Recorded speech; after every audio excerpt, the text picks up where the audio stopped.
May 10th, 1945. Bad Mondorf, Luxembourg, British Interrogation Centre. The cigarette trembled slightly as Major Karl Erich Kuhlenthal sat across from his British interrogator, recording words that would haunt him for the rest of his life. I cannot accept excuses or negligence. Were it not for my ideals and faith, I would abandon this work as having proved myself a failure. These were not Kuhlenthal's words. They were the words of his most prized agent, Juan Pujol García, codename Arabelle, written in fury when German radio operators had missed his warning about D-Day on June 6, 1944. Kuhlenthal had believed every word, had defended this agent to Berlin, had staked his reputation on the intelligence Arabelle provided. Now, in this interrogation room, he was learning that his greatest intelligence triumph had been his most catastrophic failure. For 4 years, the former Abwehr officer had run what he believed was Nazi Germany's most successful spy network in Britain, 27 agents feeding him detailed intelligence about Allied military preparations. The Germans were so convinced by this network that they made no further attempts to recruit any additional spies in the UK. What Kuhlenthal didn't know, what no one in German intelligence knew, was that every single one of these agents was fictional, created by one man sitting in a modest house in Hendon, North London, working for British intelligence. The mathematics of deception were staggering. Over 500 radio messages between January 1944 and D-Day, at times more than 20 messages per day. 315 letters, averaging 2,000 words each. No fewer than 62 of Pujol's reports were included in OKW intelligence summaries. And the ultimate result? 2 armoured divisions and 19 infantry divisions held in the Pas-de-Calais, waiting for a second invasion through July and August 1944. The collapse had begun long before anyone realised. By 1941, German military intelligence, the Abwehr, faced a crisis they couldn't admit even to themselves. Between September and November 1940, fewer than 25 agents arrived in the country. Mostly of Eastern European extraction, they were badly trained and poorly motivated.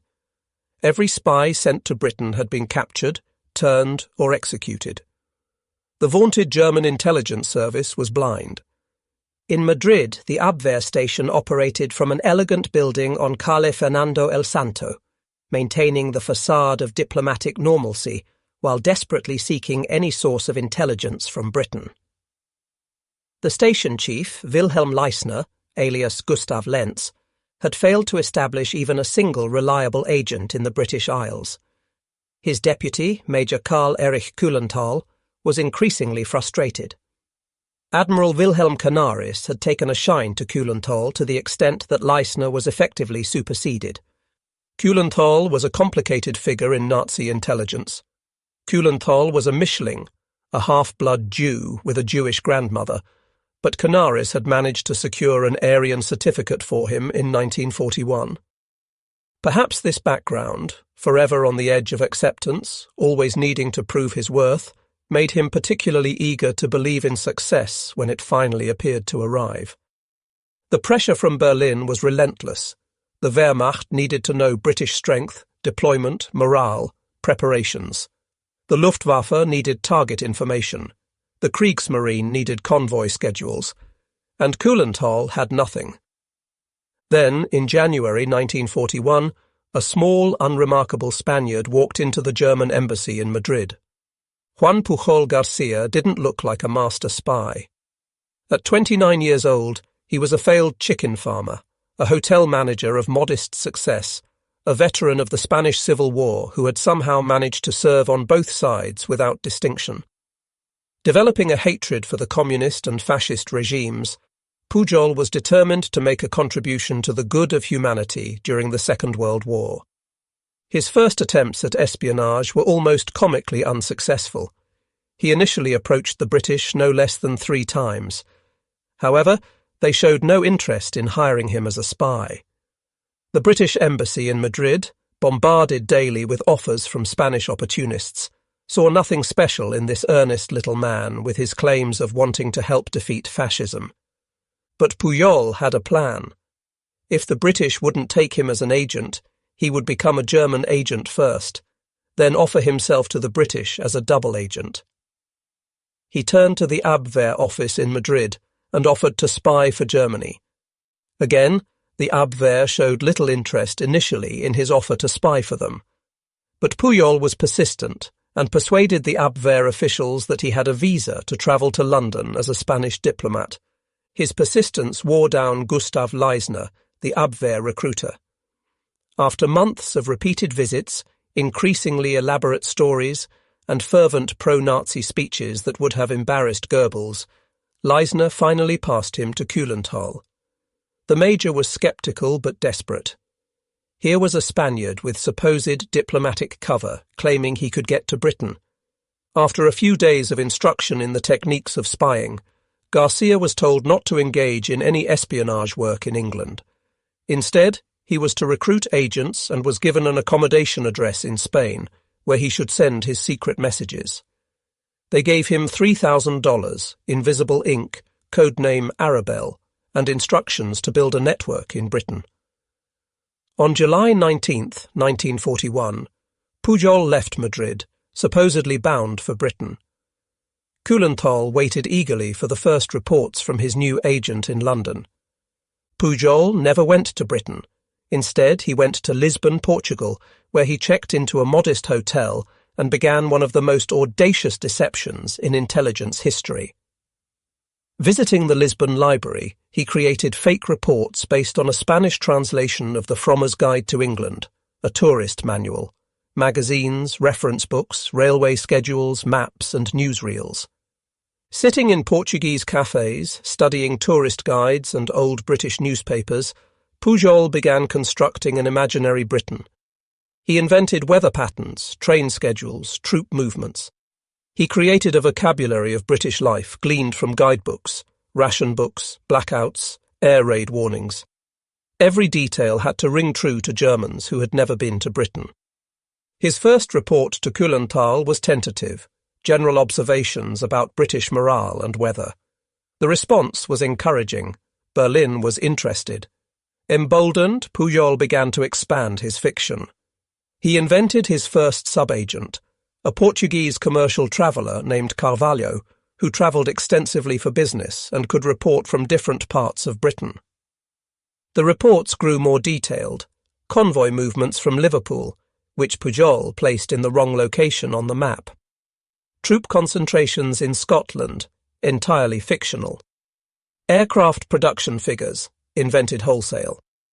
Each report carefully included enough accurate information, gleaned from newspapers that eventually reached Lisbon, to seem credible, mixed with complete fabrications. But Pujol made mistakes that should have exposed him immediately. He reported on the Glasgow dockers who would do anything for a litre of wine, not knowing that British beer was served in pints, not litres, and that wine was rarely drunk by dock workers. He described trains running from London to Glasgow in times that would have required speeds impossible on British railways. He placed the British Army divisions in locations that any competent map check would have revealed as impossible. Yet Kühlenthal believed every word. By late 1941, Pujol realised he needed help.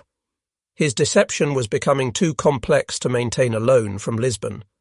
He also invented a vast network of non-existent spies. At its peak, they numbered 27, including a Swiss banker in London, a Venetian dock worker in Glasgow, and a KLM pilot who flew the route between Britain and Portugal. Each fictional agent had a personality, a background, specific access to intelligence. The Swiss banker, given the designation J2, could report on financial matters and government policy. The Venezuelan student, J3, was perfectly placed at a Scottish military base. An unnamed Gibraltarian waiter, J4, worked in canteens where officers talked freely. To explain how his reports reached Lisbon, Pujol invented an airline employee who carried them on the London-Lisbon route. This explained the Portuguese postmarks and the delays in transmission. When the Germans demanded faster communication after Operation Torch, Pujol and Harris created a fictitious radio operator. Meanwhile, in London, British intelligence was becoming aware of a mysterious German agent. Through ultra-intercepts, the top-secret program that had broken the German Enigma code, they could read Abwehr communications. They kept seeing references to an agent Arabelle who was supposedly in Britain, sending intelligence that was demonstrably wrong, but was being believed by the Germans. MI5 was alarmed. Who was this agent? How had he evaded their comprehensive surveillance network? Every report was analysed, every claim checked. The answer seemed impossible. The agent didn't exist in Britain at all. By February 1942, MI6, the British Secret Intelligence Service, had heard of Garbo even though he was not then an agent of theirs. They learned of Garbo's work via Ultra, decrypts of German radio messages encoded on Enigma machines. The British were reading German intelligence reports about their own country that were completely fabricated, yet the Germans believed them absolutely. In Lisbon, Pujol was growing desperate. His deception was becoming unsustainable. He needed British help, but his previous approaches had been rejected. Finally, in February 1942, he made contact with the American naval attaché in Lisbon, Lieutenant Patrick Demarest. This time, presenting evidence of his correspondence with the Germans, Pujol was taken seriously. After a bitter dispute between the various British intelligence services about what to do with Garcia, he was finally smuggled out of Lisbon via boat bound for Gibraltar. Once safely in Gibraltar, he was sent to England. He landed in Plymouth on April 24, 1942. At the docks, two men waited, Cyril Mills and Thomas Harris of MI5. Harris, half Spanish himself and fluent in the language, would become Pujol's handler and the co-architect of the greatest deception in military history.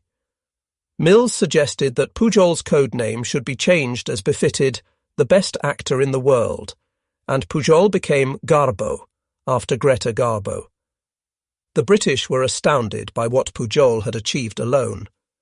Working from Lisbon with only guidebooks and newspapers, he had created an entire intelligence network that German intelligence believed completely. Now, with the resources of MI5 behind him, the deception could become something far greater. The modest two-storey house at 35 Crespigny Road in Hendon, North London, became the nerve centre of one of the war's most crucial operations. The unassuming 1920s suburban house became both Pujol's home and his workplace. Here, Pujol and Harris would spend countless hours crafting the fiction that would help save thousands of Allied lives. Every day, Pujol and Harris met to compose messages to the Germans. Each communication had to maintain the voice and personality of whichever sub-agent was supposedly reporting.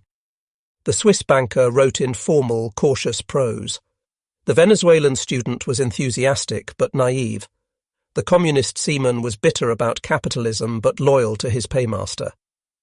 Harris soon created a convincing identity for Garbo, supplying the Germans with both useful chicken feed and a mass of deceptions. Real military information, carefully selected to be either harmless or arriving too late to be useful, was mixed with crucial deceptions. The art was in the balance. Too much false information and the Germans would grow suspicious. Too much truth and actual damage could be done. The network continued to grow. When Pujol needed to explain why he hadn't reported ship movements from Liverpool, he simply killed off his agent there. To support this story, the British created an obituary for the non-existent spy which they published in the local paper. By early 1943, Garbo's network had become so complex that organisational charts were needed to track the fictional agents. Each had their own subplot, their own access, their own personality quirks. Some fell in love, others fell ill, some demanded more money, others proved disappointingly unreliable. All of it fiction, all of it believed. In Madrid, Karl Erich Kuhlenthal had become completely dependent on the Arabelle network. The intelligence was so voluminous, so detailed, so apparently reliable, that he stopped trying to recruit new agents in Britain. Why risk new infiltrations when Arabelle provided everything Berlin needed? When Canaris, the Abwehr chief, visited Spain, Kühlenthal was the star turn. He boasted of his agent network, showing off particularly clever pieces of intelligence. In March 1943, Garbo had even sent them a cake with an RAF handbook baked inside, the chocolate icing reading, "With good wishes to Odette." Canaris was delighted by such ingenuity. The Germans paid handsomely for this intelligence. By 1943, they were funding all 27 of Garbo's fictional agents, sending thousands of dollars through various channels. The money, carefully tracked by MI5, went into British government coffers. The Germans were literally funding their own deception. But Kühlenthal wasn't just passing on Garbo's intelligence, he was embellishing it. Many of his elaborations were either wrong or meaningless. He also made some hilarious mistakes, including his conviction that the Isle of Man is in the north of Ireland. His desperation to please Berlin made him add details that Garbo had never provided, creating an even more elaborate fiction. The relationship between handler and agent had become almost symbiotic. Kühlenthal needed Arabelle to maintain his position and reputation. Garbo played on this dependency brilliantly. "The more we dictated our terms," Pujol noted, "the more they cooperated. The more arrogant and temperamental Garbo became, the more considerate they were in return." By January 1944, the stakes had become existential. The Germans told Pujol that they believed that the Allies were preparing for a large-scale invasion of Europe, and that they looked to him to keep them informed. Everything Garbo and Harris had built over 3 years would now face its ultimate test. The deception plan, Operation Fortitude, was breathtaking in scope. The Allies needed to convince the Germans that the invasion would come at Pas-de-Calais, the shortest crossing point from England to France, not at Normandy, where it would actually occur. Moreover, even after the Normandy landings, the Germans had to believe it was merely a diversion. The skeleton of the new force already existed in the form of the 1st United States Army Group, FUSAG, commanded by Omar Bradley. It had been formed for administrative purposes but never used, but the Germans had discovered its existence through radio intercepts. Now it would be transformed into a phantom army of 150,000 men under General George Patton. Garbo's network went into overdrive. Between January 1944 and D-Day, over 500 radio messages, 4 transmissions a day, passed between Garbo and Madrid, who in turn retransmitted them direct to Berlin. Each message added another layer to the deception: troop movements, supply build-ups, training exercises, all pointing to Pas-de-Calais. Agent 3, the Venezuelan, reported extensive military preparations in Scotland.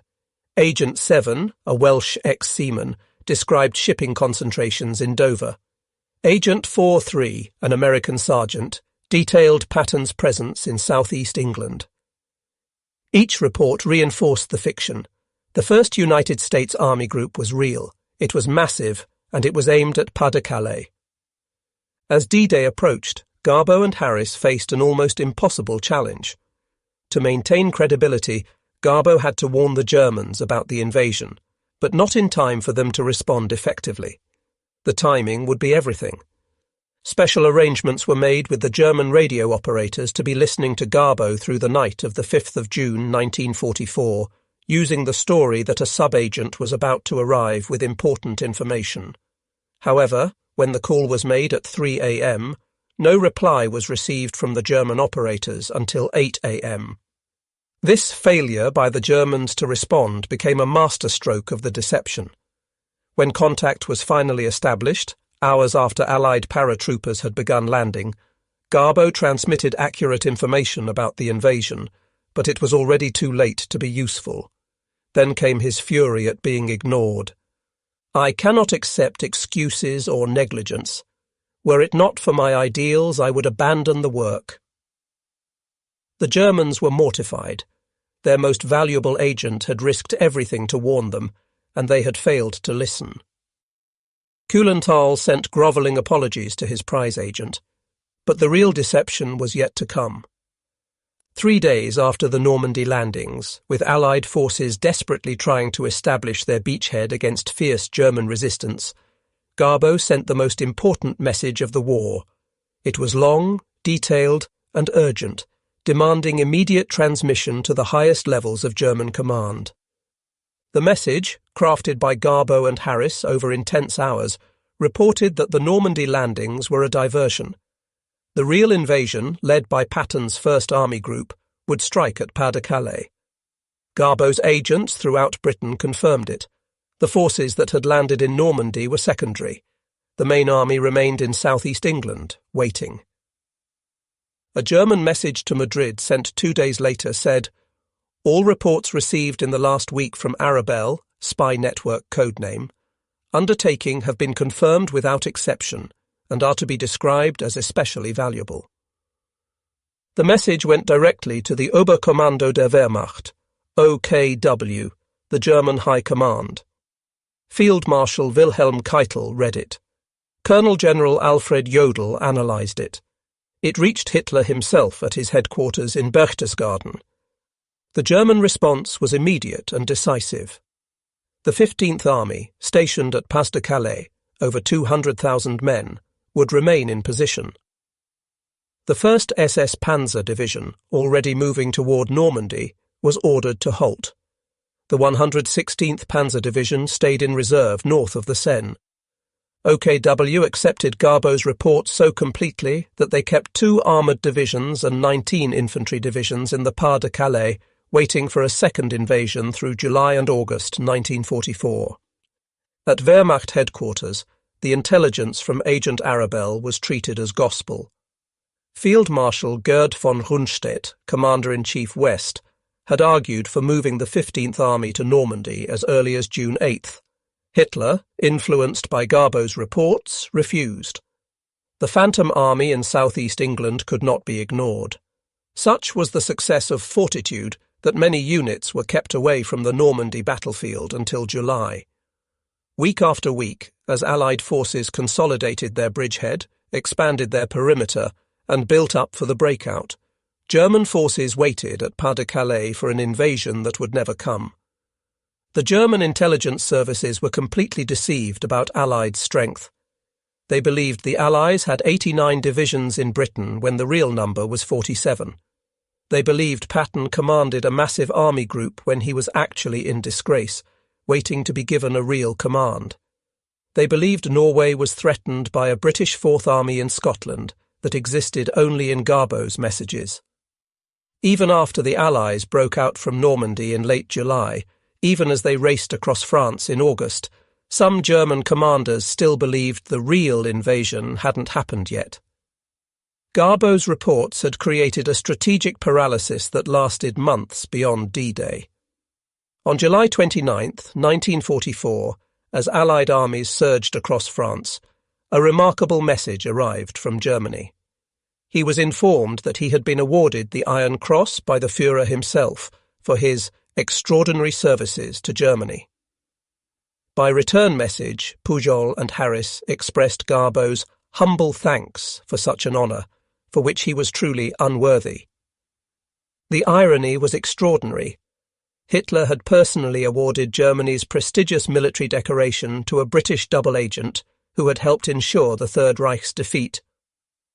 In the same year, King George VI would secretly award Pujol the Member of the Order of the British Empire, MBE, for the same actions. He became one of the only people to receive high decorations from both sides in the war. The award of the Iron Cross demonstrated the complete German faith in Garbo. Even as their armies retreated, even as the evidence of deception should have become clear, they never suspected their most trusted agent was their greatest enemy. By September 1944, with Allied armies approaching the German border, MI5 faced a delicate problem. Following a scare that Pujol was about to be exposed as a British double agent, it was decided that he should go to ground, although his network continued to provide misleading information to the Germans. The fiction was maintained that Garbo had to flee, fearing arrest by British authorities who were closing in on his network. But his sub-agents continued reporting, maintaining the deception even as the Third Reich crumbled. Some agents reported on non-existent communist infiltration in the Allied armies. Others described fictional tensions between American and British forces. The Germans never stopped believing. Even as Berlin fell, even as the Wehrmacht surrendered, German intelligence files showed they still considered the Garbo network their most reliable source of intelligence from Britain. Which brings us back to that interrogation room in Luxembourg, May 1945. Major Karl Erich Kuhlenthal sat across from British intelligence officers who were slowly, methodically, revealing the truth about Agent Arabelle. The British interrogator laid out document after document. Here were Garbo's messages. Here were the German responses. Here were the movement orders that kept divisions at Pas-de-Calais. Here were the intelligence summaries that went to Hitler himself. And here was the truth. Every single agent in the network was fictional. Kuhlenthal's world collapsed. For 4 years he had staked his reputation, his career, his life on Agent Arabelle.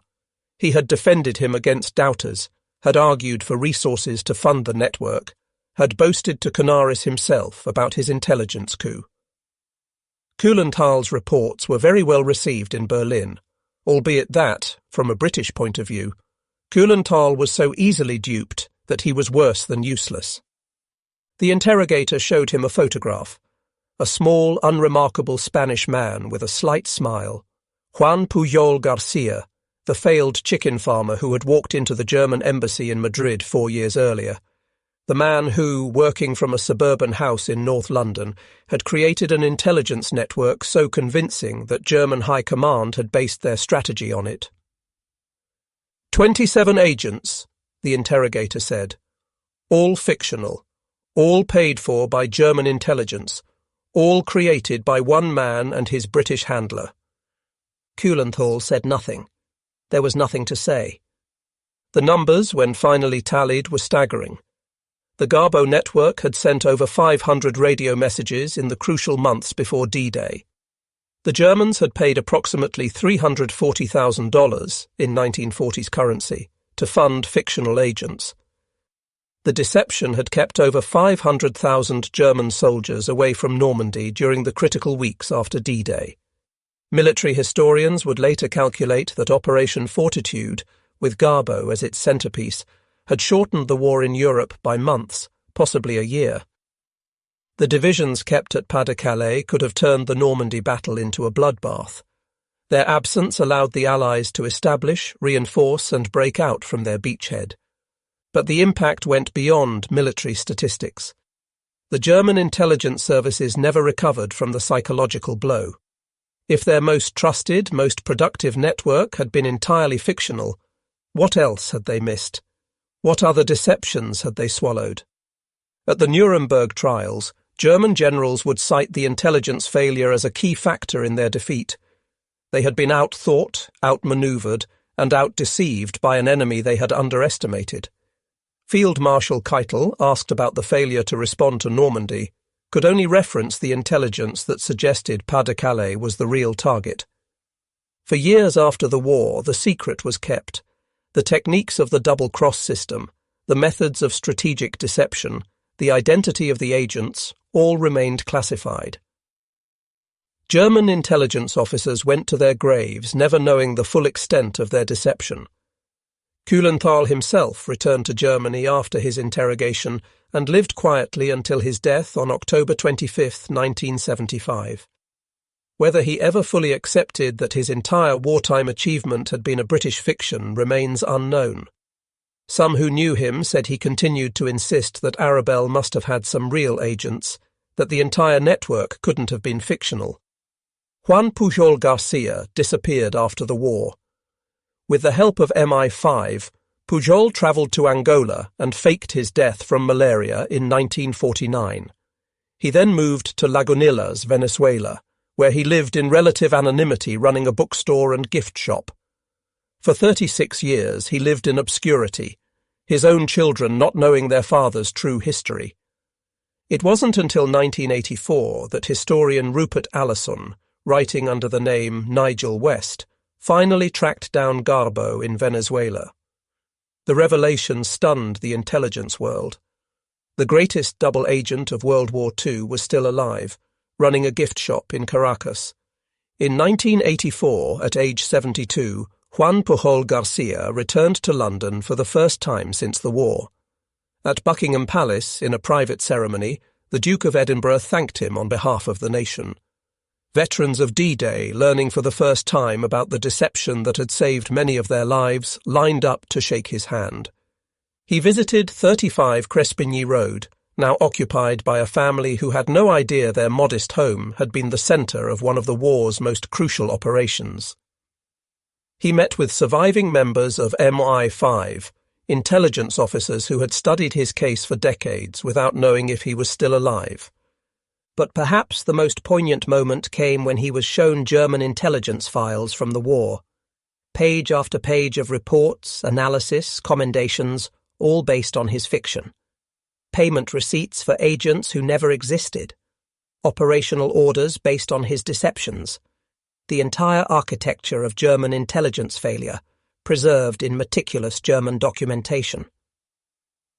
"Did they really believe it all?" Pujol asked his former handler. "Every word," came the reply. "They believed every word."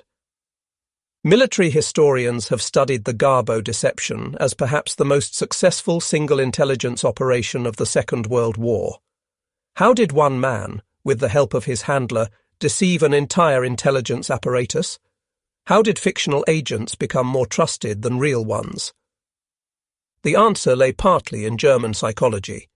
The Nazi regime, built on propaganda and self-deception, was peculiarly vulnerable to believing what it wanted to believe. The Germans expected to have spies in Britain. Therefore, when Garbo appeared, they accepted him. They expected the Allies to invade at Pas-de-Calais. Therefore, when Garbo confirmed it, they believed him. But the deeper answer lay in the artistry of the deception. Garbo and Harris didn't just send intelligence, they created a world. Each agent had personality, motivation, strengths and weaknesses. The network had internal conflicts, romantic entanglements, financial problems, all the messy humanity that made it feel real. After the war, former Abwehr agents explained that it was better to send in numerous false reports than few or none at all. The alternative was to be sent to the front. This pressure to produce intelligence, regardless of quality, created a system where volume was valued over verification, where impressive reports were more important than accurate ones. Behind the statistics and strategic impact were human stories. Every German division held at Pas-de-Calais meant Allied soldiers who lived instead of died on Normandy beaches. Every day the Germans waited for the real invasion meant another day for Allied forces to strengthen their position. Estimates suggest Operation Fortitude saved tens of thousands of Allied lives. Soldiers who stormed Omaha Beach, who fought through the hedgerows of Normandy, who broke out in Operation Cobra, many owed their survival to a Spanish double agent they never knew existed. On the German side, the cost was catastrophic. Divisions that could have thrown the Allies back into the sea sat idle, waiting for phantom armies. Young German soldiers died in Normandy, while reinforcements waited at Pas-de-Calais for an invasion that never came. Field Marshal Erwin Rommel, who commanded the Atlantic defences, had argued desperately for moving forces to Normandy in the critical days after June 6th. Overruled by Hitler based on intelligence from Agent Arabelle, he watched his outnumbered forces slowly ground down. The Desert Fox, Germany's most celebrated commander, was ultimately defeated not by Allied tanks, but by fictional intelligence from a Barcelona chicken farmer. Perhaps the greatest irony of the Garbo story was how close it came to never happening. 3 times Pujol had approached the British and been rejected. If British intelligence had been slightly more receptive in 1941, if they had accepted his offer immediately, the deception might never have developed its unique character. It was precisely because Pujol had to create his network alone, from Lisbon, with only tourist guides and imagination, that it developed such distinctive authenticity. The mistakes he made, placing ships in the wrong ports, getting British culture slightly wrong, actually made the intelligence more believable to Germans who expected foreign agents to make such errors. The network's very implausibility became its strength. Who would imagine that 27 agents were all fictional? Who would believe that Germany's most productive intelligence network was run by a single man in suburban London? The deception was so audacious that, suspecting it required an imaginative leap, the German intelligence services proved incapable of making. When the full story of Garbo was finally revealed in the 1970s and 1980s, it sent shockwaves through intelligence communities worldwide. The double-cross system, of which Garbo was the crown jewel, had turned every German agent in Britain. After the war, it was discovered that all the agents Germany sent to Britain had given themselves up or had been captured. For surviving German intelligence officers, the revelation was devastating. They had to reassess every intelligence evaluation they had made, every operational decision based on agent reports. The foundation of their wartime intelligence work had been not just flawed, but entirely fictional. One former Abwehr officer, interviewed in the 1980s, simply couldn't accept it. There must have been some real agents, he insisted. Arabelle couldn't have invented everything. The details were too precise, too accurate. When shown the evidence, Garbo's handwritten messages, the MI5 files, the payment records, he fell silent, then said quietly, "Then we never had a chance." Even after the German surrender, the Garbo network sent one final cluster of messages. These reached Madrid in the chaos of May 1945, with Nazi Germany collapsing and Kuhlenthal himself about to be arrested. The messages warned of communist infiltration in the Allied armies, of secret Soviet agreements, of tensions that would define the post-war world. They were, like everything else from Garbo, carefully crafted fiction designed to serve British interests. But unlike the wartime messages, these would never be acted upon. The Third Reich was dead, its intelligence services shattered, its officers facing interrogation and trial. The final message from the Garbo network was dated May 5, 1945, 3 days before Germany's surrender. It reported that Agent 3, the Venezuelan student who never existed, had been arrested by British counterintelligence. It was a fitting end to the fiction, a fake arrest of a fictional agent, reported to an intelligence service that would cease to exist within days. Juan Pujol García died on October 10, 1988, in Caracas, Venezuela. He was 76 years old. His death was reported in newspapers worldwide. The chicken farmer who fooled Hitler, the spy who saved D-Day, the man who created an army of ghosts. But his legacy lived on in ways both tangible and intangible. The techniques he pioneered, creating complex, believable fictional networks, became standard in intelligence services worldwide. The principle he demonstrated, that in intelligence perception could be more powerful than reality, influenced Cold War operations for decades. At the D-Day Museum in Portsmouth, a small exhibit tells the story of Agent Garbo. Visitors, many of them descendants of D-Day veterans, learn for the first time about the Spanish double agent who helped their grandfathers survive. The exhibit includes one of Garbo's encrypted messages, its innocuous text hiding the deception that changed history. Back in that interrogation room in Luxembourg, May 1945, the British officer finished laying out the evidence of the Garbo deception to Karl Erich Kuhlenthal. The German intelligence officer had been silent for nearly an hour, absorbing the magnitude of his failure. Finally, Kuhlenthal asked a single question. The June 9th message, the one that said Normandy was a diversion, did that come from London? From a house in Hendon, the interrogator confirmed. Written by Garbo and his handler over 6 hours, transmitted by radio to Madrid, retransmitted by you to Berlin. It reached Hitler himself. Kuhlenthal nodded slowly. Then we lost the war on June 9th, 1944. The interrogator corrected him gently. You lost the war the day you believed Agent Arabelle was real. The final accounting of the Garbo operation reveals its staggering scope. 27 completely fictional agents created and maintained. Over 500 radio messages sent between January and June 1944. 315 letters averaging 2,000 words each throughout the war. $340,000 paid by German intelligence to fund non-existent agents. 62 Garbo reports included in Wehrmacht High Command intelligence summaries. German 15th Army with multiple divisions kept at Pas-de-Calais after D-Day. Panzer reserves held away from Normandy at critical moments. 7 weeks of delay before German High Command accepted Normandy as the main invasion. The mathematics of deception had created a strategic paralysis that allowed the Allies to secure their foothold in Europe. Every fictional agent report, every fabricated troop movement, every invented conversation contributed to a deception so complete that it changed the course of history. Even today, aspects of the Garbo operation remain mysterious.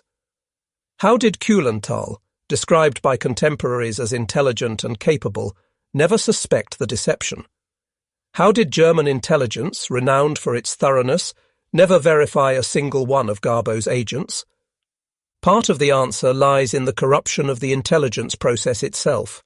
According to one intercepted message, Kuhlenthal was said to be running a very expensive agent in London, a Yugoslav diplomat, who had cost the Abwehr £400 over 2 years.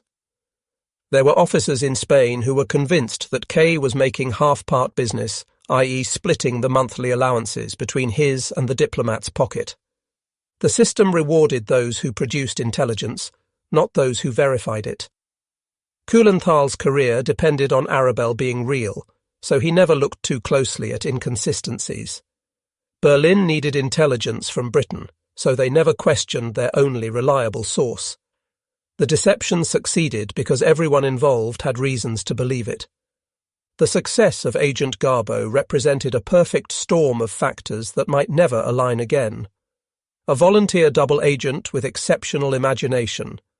A handler, Thomas Harris, with the cultural knowledge and linguistic skills to enhance the deception. An enemy intelligence service desperate for information and predisposed to believe it. Technology, Ultra, that allowed the deceivers to monitor the deception's success in real time. And a strategic deception, Operation Fortitude, that required exactly the kind of detailed, believable intelligence that Garbo could provide. Remove any of these elements, and the deception might have failed. If Pujol hadn't been so persistent, if Harris hadn't been available as his handler, if the Germans hadn't been so desperate for British intelligence, if Ultra hadn't provided feedback on the deception's success, any of these changes could have unravelled the entire operation. In 1984, at a reunion dinner in London with surviving MI5 officers, Juan Pujol García was asked what motivated him to undertake such a dangerous deception. His answer was simple but profound. I wanted to do something good for humanity. The Nazis were evil. I had seen enough in Spain to know that.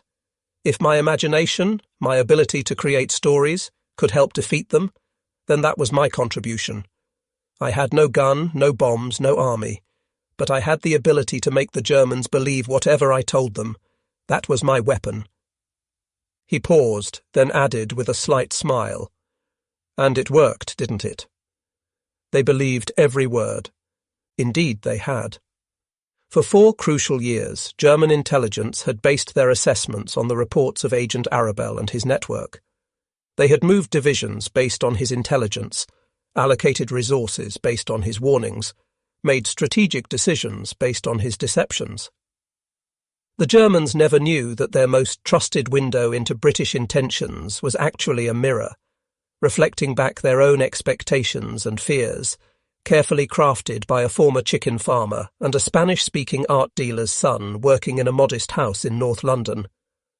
They never knew that the invasion warnings they trusted came from fictional agents who existed only in the imagination of Juan Pujol García. They never knew that their intelligence triumph was actually their intelligence catastrophe. They never knew that Agent Garbo had helped ensure their defeat from the moment he walked into their embassy in Madrid. The story of Agent Garbo remains the supreme example of how in intelligence, as in war, perception can be more powerful than reality. The Germans lost not because they lacked intelligence, but because they trusted the wrong intelligence completely.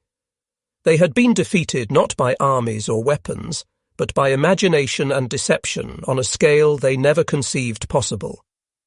When Karl Erich Kulenthal left that interrogation room in Luxembourg, he carried with him the knowledge that everything he had believed, everything he had reported to Berlin, everything he had staked his reputation on, had been a lie. The network he had boasted about to Canaris, the agents he had funded so generously, the intelligence he had defended so vigorously, none of it had been real. Somewhere in Venezuela, Juan Pujol García continued running his gift shop, unknown to his customers, his neighbors, even his children. The man who had changed history with his imagination lived quietly, anonymously, carrying the secret of how one person's creativity had defeated the mighty German intelligence service and helped save Western civilization. The Germans never knew, and by the time they learned the truth, it was far too late. The war was over, the Reich was destroyed, and Agent Garbo had entered history as perhaps the most successful double agent who ever lived, the spy who won D-Day with nothing more than imagination, determination, and the German willingness to believe what they desperately wanted to be true.